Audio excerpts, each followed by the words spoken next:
he can come and explain what potential opportunities there are for us in this district, for the growers in this district, for get a bit of extra money, particularly at a good time when sugar prices are so low. We are the first mover in Australia in terms of trying to get agricultural resources and waste for bioenergy. We started our journey in the Burdekin in 2017. That was when I was invited to watch a cane fire. Because of my energy background coming from Asia, I saw on the one hand, you guys are not really doing much with the trash. On the other hand, countries like Japan, who's got a lot of money but no resources, they are really treasuring biomass as a potential feedstock for their energy. We connect all the dots. We come here, we look at the feedstock, and I've always believed right from the beginning, feedstock is key. People talk about technology, talk about a lot of things, but without feedstock, there is no project, there is nothing. And that's why we've been focused on the feedstock.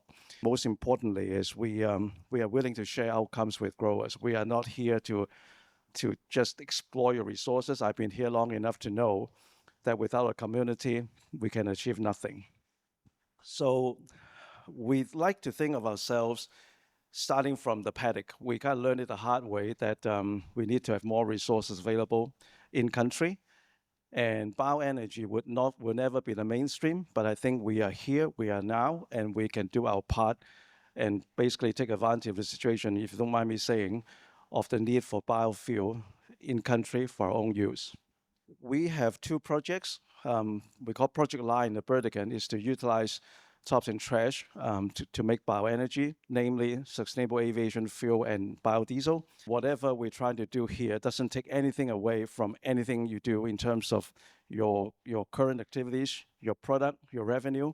We are just adding a stream to it so that we can actually make more money from what we grow and what we have in the paddock. But our focus today is on SAF, sustainable aviation fuel, and renewable diesel. Those are the things that this country needs the most and the world needs the most right now. I want to emphasize SAF, sustainable aviation fuel, is not about green. It is about green, but it's not really about green. It's about compliance. If you read the paper recently, the federal government is looking at ways to what they call induce a demand side market, which means they're going to impose a mandate at some point. Today, total production of SAF in Australia is zero.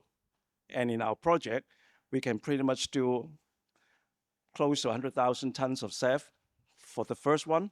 And then if we have more inputs coming from different cane regions, we can do more. Why would they want to work with us? It's not because of us, it's because of you. They have come a long way to understand whatever technology they can produce means nothing if there is no feedstock. And it just so happened that we've been working on the feedstock side.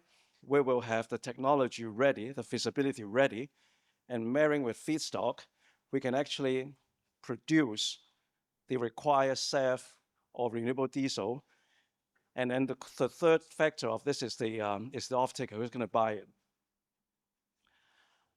The Australian government obviously is very keen to produce bioenergy here, which we are keen as well. But if you look at really feasible off-takers, so there is no shortage of takers of the product once we marry the feedstock with the technology. And Australian government has to step up if it really wants to keep the fuel in here, because these guys are all knocking on our doors. We don't know what the sugar price is going to do, but it's looking pretty terrible at the moment.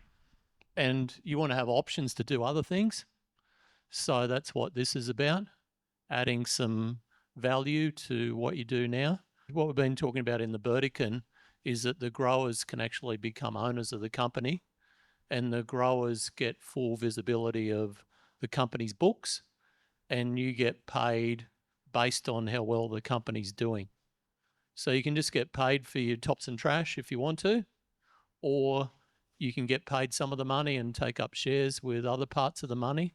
But the way that we work out how much we're going to pay you works back from the selling price of the SAF, take out the costs, take out the margin for the investors in the company, and then what's ever left over is a profit that can be shared with the growers. So we were looking at taking control of our own destiny.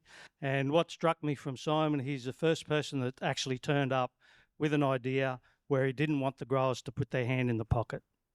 So we said, well, if that's the case, we'll give you all the help you want, moral help, physical help, and Simon has remained for a long time. And from what I can see, like I said, he hasn't asked the growers for any money. He's willing to do all the work. We give him support, moral support, help him out where we can, and we've been doing that for a few years now. But it's starting to mature, that the markets are starting to mature. He's found markets which we as growers could never do. If you think about it, you know, the old saying, don't have all your eggs in one basket. And unfortunately, that's what we've got.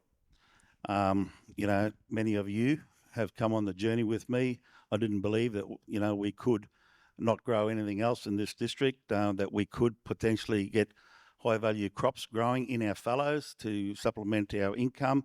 Many of the people here actually, you know, we did trials, we did all those crops, but whilst we were successful in it, the fact of the matter is that, you know, we're not going to get 10 out of 10 out of pulses or any other high value crops. When you look around, what are we going to do? And it is very essential for us because, you know, as many of you know, we are only a very small shire. We're half the size of the Burdekin. We're a quarter of the size of Cassowary, and let alone, you know, the bigger ones out there. So we do need to have another income stream. We need to have, you know, more than one income stream because we're too small. We just want things that you can actually sell to us at a price that would make you think it's worthwhile.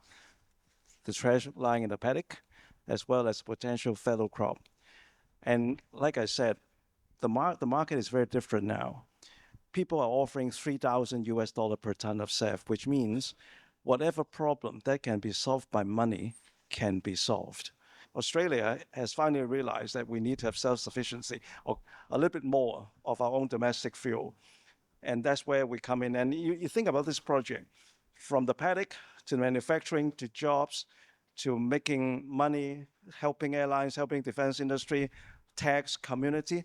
One of the things that attracted me as a grower, and a lot of the growers in the Burdekin, is we're keeping the sugar stream. We're not trying to get rid of the sugar. Like, it's really low risk for me as a grower because, as I said, Simon's not asking us to put our hand in our pocket for any money.